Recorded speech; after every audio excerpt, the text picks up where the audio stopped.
But anyway, up next, coming to the stage. Let me get it right. Misty Hurt. Listen, wait a minute. Hang on. Wait, whoa. Don't move. Nothing. Hang on. She wanted me to let you all know this is the 4th anniversary today of her divorce. So here she comes. Misty Hurt.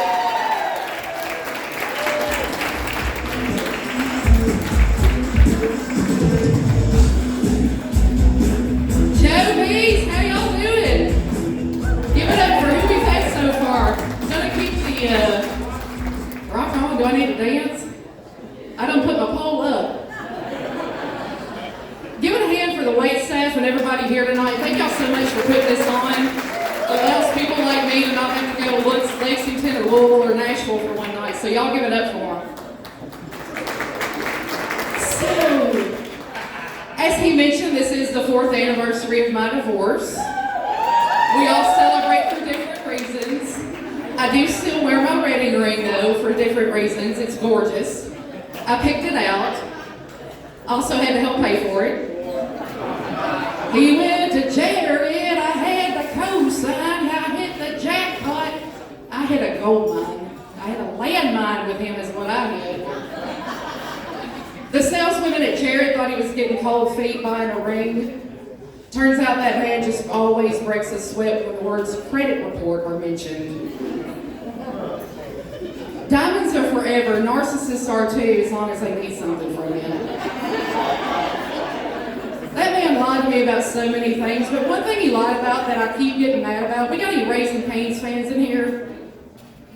Woo! No Raising Cane's with one person? Right. Okay, Zaxby's? Chicken? What kind of chicken are we eating? Okay, I didn't have Raising Cane's, even Bowling Green had a Raising Cane's, until after I got divorced. My husband's like, oh, it's no good, it's overrated, they only have one dipping sauce. I'm like, the fact that you can't get by with only one dipping sauce in life is the reason why we're getting a divorce, baby. You can keep infidelity from me, you can keep bad financial decisions, but don't you keep that cane sauce out of my mouth.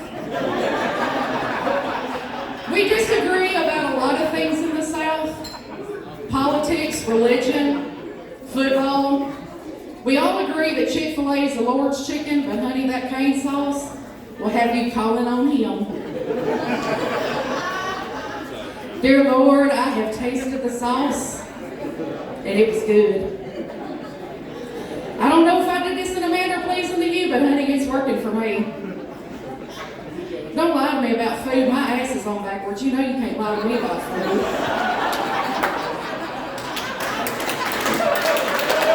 I'll call you out every time. I had a woman lie to me at Wendy's drive-thru. I ordered a chocolate frosty and she hands me this pale excuse for dairy. I'm like, I think that's vanilla. She says it's chocolate. Have you checked the syrup in the machine lately? It's chocolate. I'm like, okay, I don't want to be the fat chick arguing over food, arguing over ice cream in the drive-thru. So I took my whatever it was she handed me, and I don't even get out of the parking lot, and I'm like, I just got gaslit in a Wendy's drive-thru over a frosty. You said it over here in the corner. This woman could have been one of the people that my ex-husband cheated with, but probably not because she had a job. He didn't want you to be gainfully employed. You had to work too hard to build his credit score up. That's what your job was. I do have a job. I work for the local government. Woo, everybody got quiet.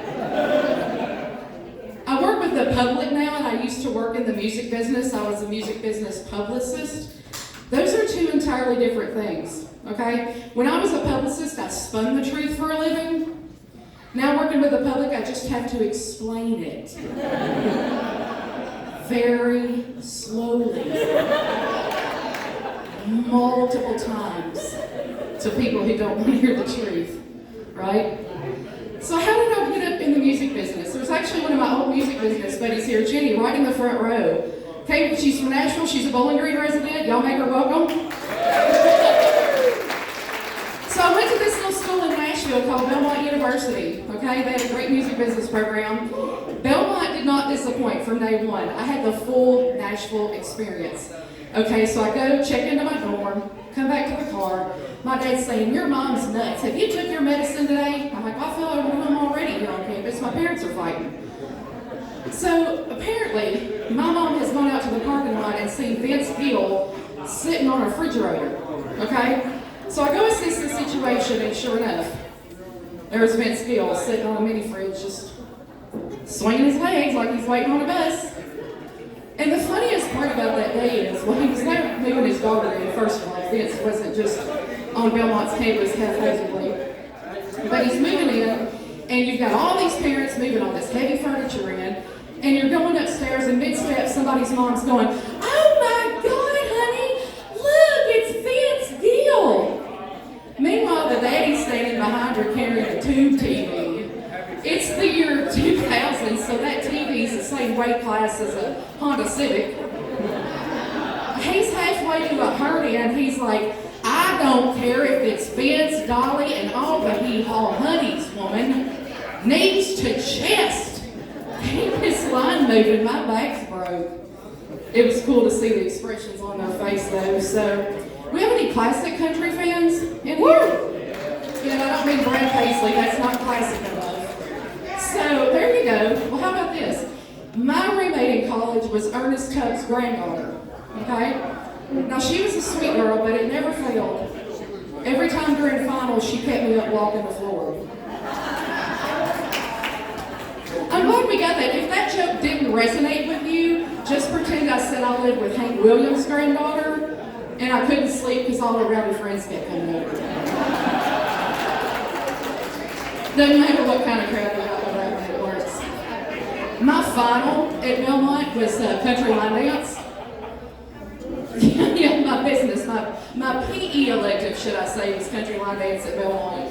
And our final was at Silverado's Dance Hall and Bar on Murfreesboro Road. Anybody ever go to Silverado's? Yeah, got the stab wounds to prove it, or maybe the health department record.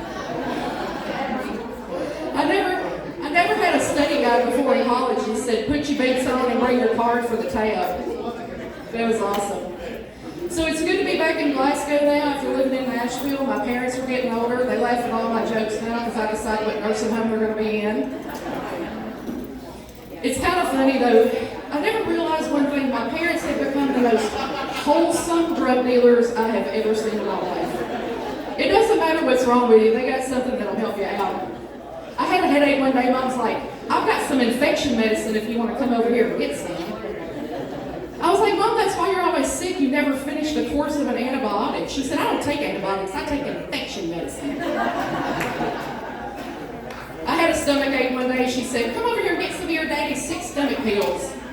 I said, "I'm just going to put them over here in a Ziploc bag. I'll put them on the carport. Ain't no need you coming in here and getting us all sick." I said, "Mom, you can't put prescription drugs in a Ziploc bag. That's illegal. Put it in a Cool Whip bowl." Because at that point, it's not drugs, it's just leftovers. She said, "Well, you know, I was going to go in there and get one of them Cool Whip bowls out of the refrigerator, but I'll be darned if Vince Gill wasn't sitting on top of it."